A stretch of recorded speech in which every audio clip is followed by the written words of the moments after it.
Яах гэж гүйцэтгэх засаглал байгаа. Энэ асуудлуудыг шийдэх гэж байгаа. Өнөөдөр 3.5 сая иргэдэд 20 гаруй сайд 16 яам байгаа. Энэ бүтцээ багасгал та тэгвэл өөрсдөөсөө ихтэлтэй. Тамгийн газруудын зардал 3-4 дахин өссөн шүү дээ. Би жил болгон төсөвдөр хилдэг. Хинч тоодгүй. Тэр зардлаа танал та.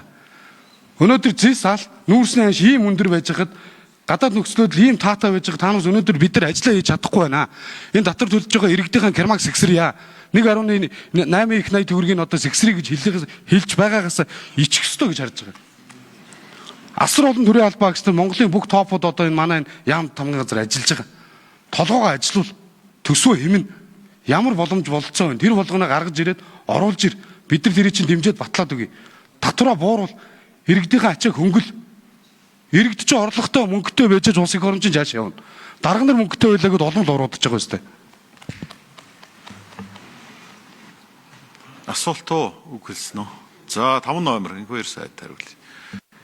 Засгийн газраас өргөн барьж байгаа татврын багц хууль хувийн хвшил аж ахуйгаа дэмжсэн ийм зохицуулалттай. Одооний энэ асуудал бол эргэн төвтэй байгаа юм л да.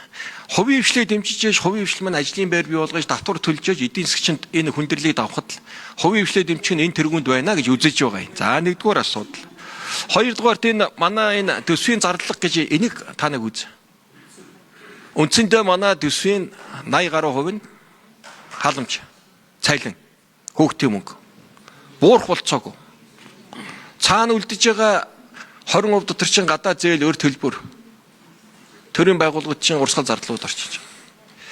Тэгэхээр бидэнд байгаа нөөц 2.2 их найд байна хөрөнгө оруулалт. Энэ 2.2-ыг авч үлдэх үү эсвэл энийг нөөтөн буцаалт болох уу гэдгийг л та бүхэн шийдээч л гэж байгаа. Энэ улс их хурл өөрөө энэ хууль гаргаж нэмсэн зардлууд. Энийг зарим нь буцаах уул гэж байгаа.